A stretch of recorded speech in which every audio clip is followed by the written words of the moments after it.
ಎಲ್ಲಾ ಹಾನಿಯಿಂದ ಕೂದಲನ್ನು ರಕ್ಷಿಸುತ್ತೆ. ಬರೀ Amrit noni reach root premium hair oil. Rape ಮತ್ತು ಲೈಂಗಿಕ ದೌರ್ಜನ್ಯ ಕೇಸ್ನಲ್ಲಿ ಪ್ರಜ್ವಲ್ ರೇವಣ್ಣ ಅವರನ್ನು ಬಂಧಿಸಲಾಗಿದೆ. ಇಂದು ಜಾಮೀನು ಕೋರಿ ಅರ್ಜಿ ಸಲ್ಲಿಸುವ ಸಾಧ್ಯತೆ ಇದೆ. ಪ್ರಜ್ವಲ್ ರೇವಣ್ಣ ಜನಪ್ರತಿನಿಧಿಗಳ ವಿಶೇಷ ಕೋರ್ಟ್ಗೆ ಜಾಮೀನು ಅರ್ಜಿ ಸಲ್ಲಿಸ್ತಾರೆ.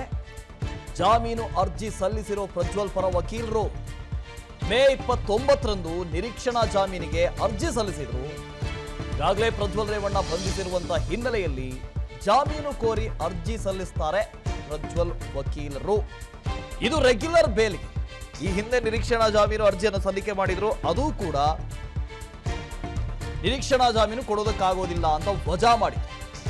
ಆದ್ರೆ ಈಗ ಪ್ರಜ್ವಲ್ ರೇವಣ್ಣ ಅವರನ್ನ ಬಂಧಿಸಲಾಗಿದೆ. ಈ ಹಿನ್ನೆಲೆಯಲ್ಲಿ ರೆಗ್ಯುಲರ್ ಬೇಲಿಗೆ ವಕೀಲರು ಅರ್ಜಿ ಸಲ್ಲಿಸುವ ಸಾಧ್ಯತೆ ಇದೆ. ಇವತ್ತು ಅರ್ಜಿ ಸಲ್ಲಿಕೆ ಮಾಡುವ ಸಾಧ್ಯತೆ ಇದೆ. ಆದರೆ ಇನ್ನೊಂದು ಕಡೆಯಿಂದ SIT ಅಧಿಕಾರಿಗಳು 14 ದಿನಗಳ ಕಾಲ ನಮಗೆ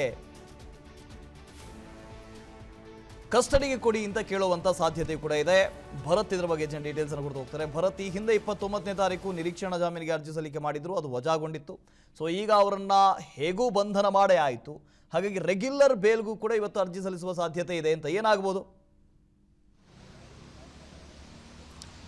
ವಸುದೇವ್, ಈಗಾಗಲೇ ಏನು SIT ಅಧಿಕಾರಿಗಳು ಪ್ರಜ್ವಲ್ ರೇವಣ್ಣನವರನ್ನ ಬಂಧನ ಮಾಡಿ SIT ಕಚೇರಿಗೆ ಕರೆತಂದಿರುವಂತದ್ದು. ಅದರಲ್ಲೂ ಪ್ರಮುಖವಾಗಿ ಪ್ರಜ್ವಲ್ ರೇವಣ್ಣ ಪರ ವಕೀಲರು ಏನು ನಿರೀಕ್ಷಣಾ ಜಾಮೀನಿಗಾಗಿ ಮೇ 29ರಂದು ಒಂದು ಅರ್ಜಿಯನ್ನ ಸಲ್ಲಿಕೆ ಮಾಡಿರ್ತಾರೆ. ಸೊ ಈ ಅರ್ಜಿ ವಿಚಾರಣೆ ನಡೆಸಿದಂತಹ ಜನಪ್ರತಿನಿಧಿಗಳ ನ್ಯಾಯಾಲಯದಲ್ಲಿ ಅರ್ಜಿ ವಜಾಗೊಂಡಿರುತ್ತೆ. ಇದಾದ ನಂತರ ಇದೀಗ ಏನು ಪ್ರಜ್ವಲ್ ರೇವಣ್ಣನವರನ್ನ ಬಂಧನ ಮಾಡಲಾಗಿದೆ. ಸೊ ಹಾಗಾಗಿ ರೆಗ್ಯುಲರ್ ಬೇಲ್ಗೆ ಒಂದು ಅರ್ಜಿಯನ್ನ ಸಲ್ಲಿಸುವಂತಹ ಒಂದು ಸಾಧ್ಯತೆ ಇದೆ. ಇದರ ಜೊತೆಯಾಗಿ ನಮ್ಮ ಕಕ್ಷಿದಾರರಿಗೆ ಜಾಮೀನನ್ನು ನೀಡಬೇಕು ಅಂತಕ್ಕಂಥ ನಿಟ್ಟಿನಲ್ಲಿ ಪ್ರಜ್ವಲ್ ರೇವಣ್ಣ ಪರ ವಕೀಲರು ಇವತ್ತು ಅರ್ಜಿಯನ್ನು ಹಾಕ್ತಾರೆ. ಇದೇ ಸಂದರ್ಭದಲ್ಲಿ SIT ಅಧಿಕಾರಿಗಳು ಕೂಡ ಈಗಾಗಲೇ ಈ ಒಂದು ಪ್ರಕರಣಕ್ಕೆ ಸಂಬಂಧಪಟ್ಟಂತೆ ಅಂದ್ರೆ ಏನು ಪ್ರಜ್ವಲ್ ರೇವಣ್ಣ ಅವರ ಮೇಲೆ ದಾಖಲಾಗಿರುವಂತಹ ಒಳನರಸೀಪುರ ಪ್ರಕರಣ ಸೇರಿದಂತೆ SITಯಲ್ಲಿ ದಾಖಲಾಗಿರುವಂತಹ ಪ್ರಕರಣಗಳಿಗೆ ಸಂಬಂಧಪಟ್ಟಂತೆ ಈ ಆರೋಪಿ ಸ್ಥಾನದಲ್ಲಿರುವಂತಹ ಪ್ರಜ್ವಲ್ ರೇವಣ್ಣ ಅವರನ್ನ ನಮ್ಮ ಕಸ್ಟಡಿಗೆ ನೀಡಬೇಕು, ಜೊತೆಗೆ ಹೆಚ್ಚಿನ ತನಿಖೆ ಅಗತ್ಯವಿರುವಂತಹ ನಿಟ್ಟಿನಲ್ಲಿ ಸಾಕಷ್ಟು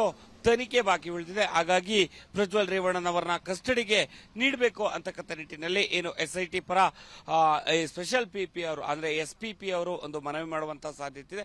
ಇದರ ಜೊತೆಯಾಗಿ ಈ ಒಂದು ಪ್ರಕರಣದಲ್ಲಿ ಸಾಕಷ್ಟು ಗಂಭೀರತೆ ಇರೋದ್ರಿಂದ ಬಹುತೇಕವಾಗಿ ಪ್ರಜ್ವಲ್ ರೇವಣ್ಣ ಅವರನ್ನ SIT ಕಸ್ಟಡಿಗೆ ನೀಡುವಂತಹ ಎಲ್ಲಾ ಸಾಧ್ಯತೆಗಳು ಕೂಡ ಇದೀಗ ಕಂಡು ಬರ್ತಿರುವಂತದ್ದು. ಒಂದು ವೇಳೆಯಲ್ಲಿ SPP ಈ ಒಂದು ಪ್ರಜ್ವಲ್ ರೇವಣ್ಣ ಪರ ವಕೀಲರು ರೆಗ್ಯುಲರ್ ಬೇಲಿಗೆ ಅಪ್ಲಿಕೇಶನ್ ಹಾಕಿದಂತ ಸಂದರ್ಭ ಈ ಒಂದು ಅಪ್ಲಿಕೇಶನ್ ವಿಚಾರಣೆಗೆ ಬಂದಂತಹ ಸಂದರ್ಭದಲ್ಲಿ ನನ್ನ ಜೀವನದಲ್ಲಿ ನಾನು ಮಾತ್ರವಲ್ಲ, ನನ್ನ ಕೂದಲು ಕೂಡ ಆಗಿರಬೇಕು ಸ್ಟ್ರಾಂಗ್ ಅಂಡ್ ಸ್ಟೈಲಿಶ್.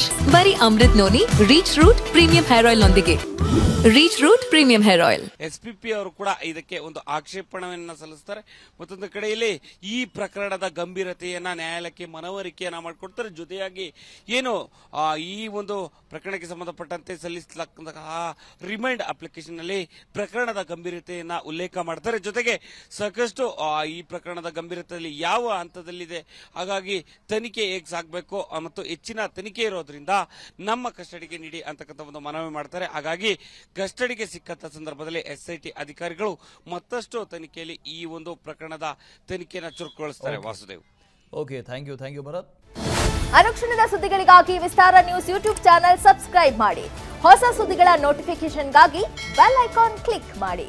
ಲೇಟೆಸ್ಟ್ ಅಪ್ಡೇಟ್ಸ್ಗಾಗಿ www.vistaranews.com ವೆಬ್ಸೈಟ್ಗೆ ವಿಸಿಟ್ ಮಾಡಿ. ಅಂಗೈಯಲ್ಲೇ ಜಗತ್ತಿನ ಸುದ್ದಿ ತಿಳಿಯಲು Vistara news Kannada app download ಮಾಡಿ.